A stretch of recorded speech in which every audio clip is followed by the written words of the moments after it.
Hello, witches and wizards. Welcome back to the Patronus Pages, the podcast where we dive deep into the magical world of Harry Potter.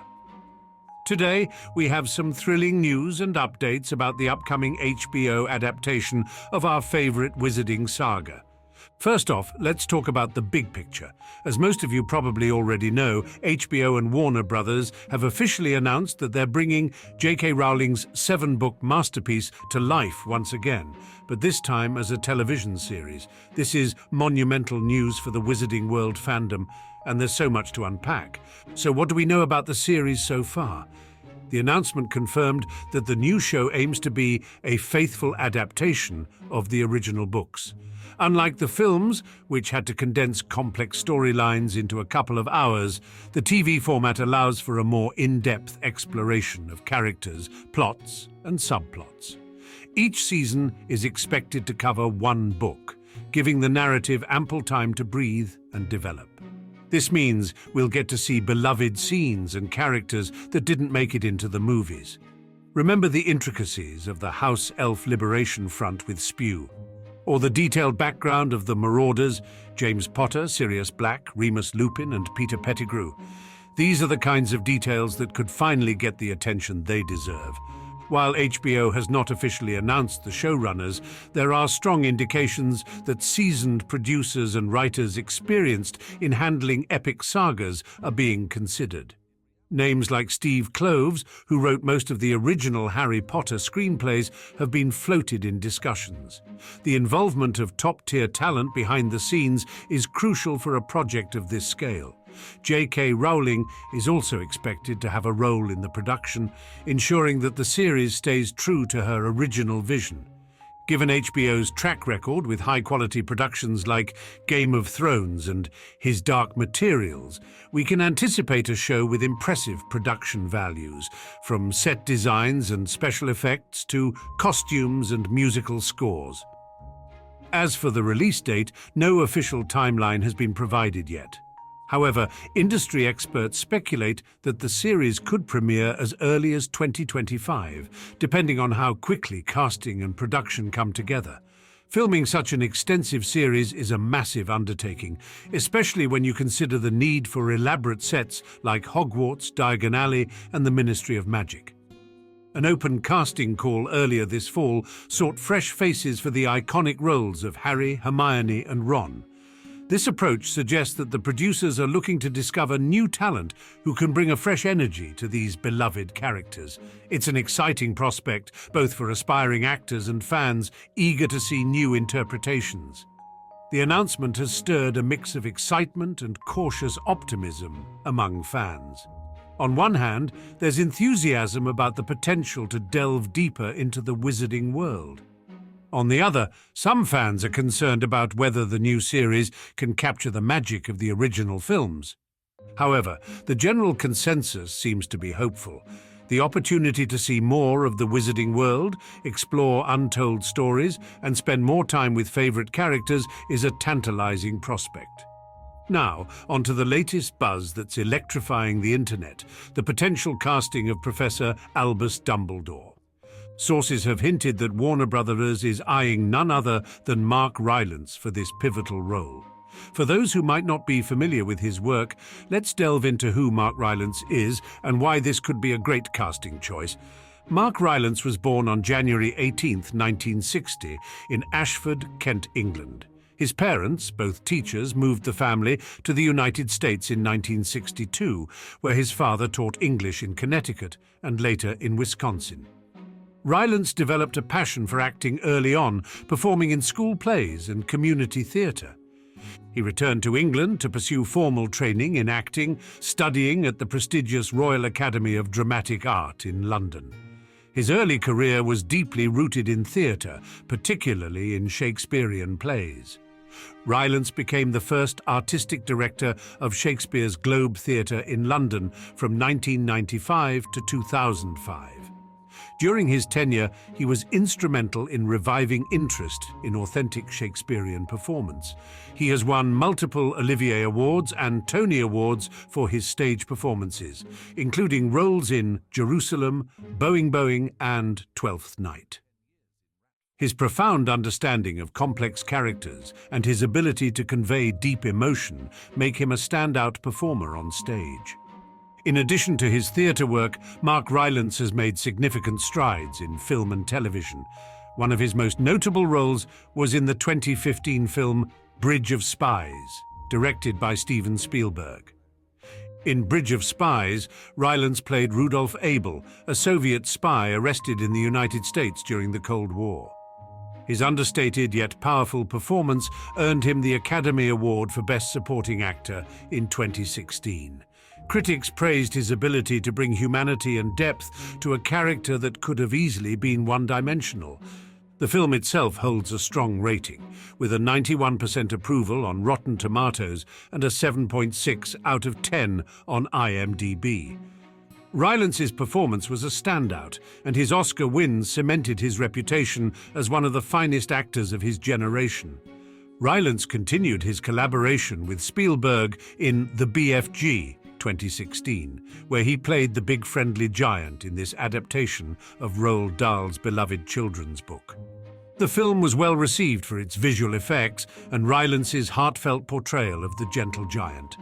In 2017, he appeared in Christopher Nolan's war epic Dunkirk, playing Mr. Dawson, a civilian sailor who aids in the evacuation of British soldiers. The film was a critical and commercial success, praised for its immersive storytelling and intense visuals. He also starred in Ready Player One, 2018, another Spielberg-directed film where he played James Halliday, the creator of a virtual reality world called The Oasis. The movie was a hit among fans of science fiction and gaming culture. Most recently, Rylance appeared in The Trial of the Chicago 7, 2020, directed by Aaron Sorkin. He played attorney William Kunstler, delivering a compelling performance that added to the film's critical acclaim. Given his extensive body of work, Rylance brings a wealth of experience to any role he takes on. His ability to portray complex characters with subtlety and depth makes him an excellent candidate for Albus Dumbledore.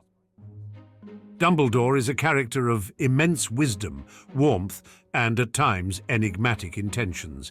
Rylance's nuanced acting style could capture the multifaceted nature of Dumbledore, his kindness, his strategic mind, and the inner conflicts that make him such a compelling figure in the Harry Potter series.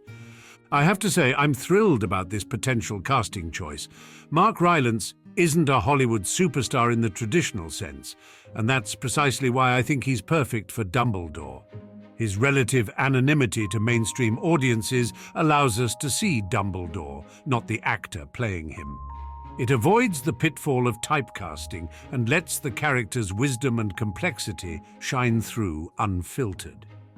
His background in Shakespearean theatre suggests he can handle the gravitas and poetic dialogue that often accompanies Dumbledore's character. Moreover, his past roles demonstrate his capability to convey a spectrum of emotions from gentle mentorship to profound sorrow. Let's take a moment to appreciate the legacy of Dumbledore's portrayal.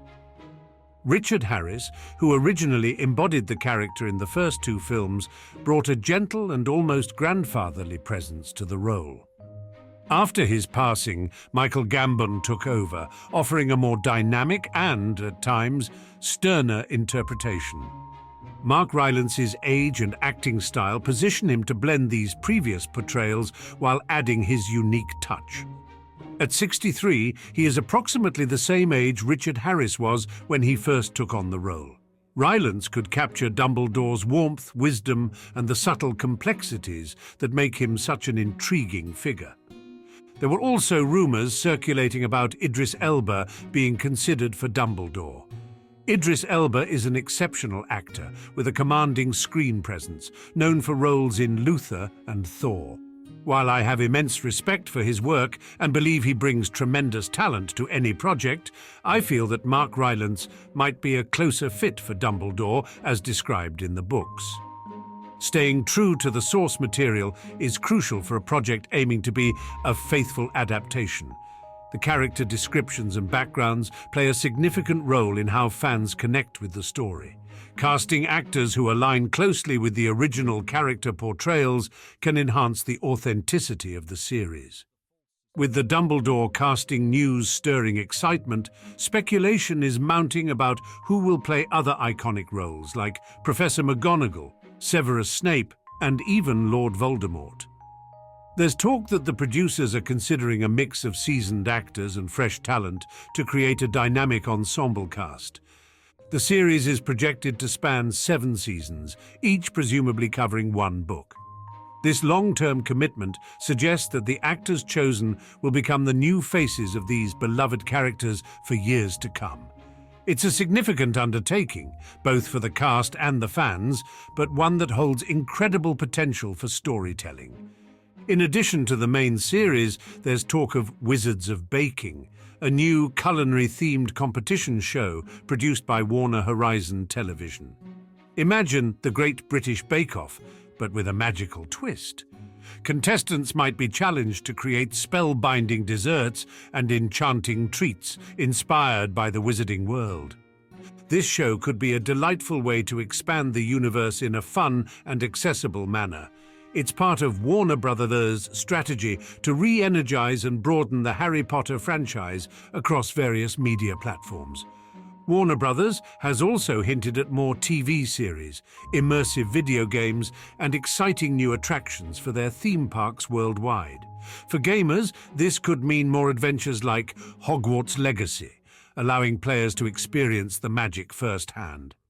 Theme park enthusiasts might look forward to new rides or experiences that bring the wizarding world to life in innovative ways.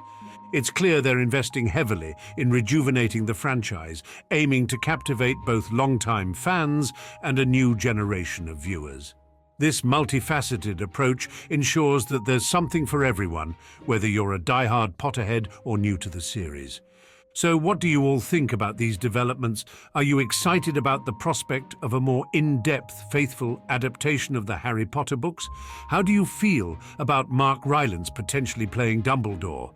Do his past performances make you confident he'll bring the right energy to the role? Let me know your thoughts in the comments below. I love reading your insights and engaging in discussions about all things magical. If you enjoyed this video, please give it a thumbs up and consider subscribing to Patronus Pages for more updates and deep dives into the wizarding world. Don't forget to hit that notification bell so you won't miss any of our magical content. Thanks for watching, and until next time, mischief managed.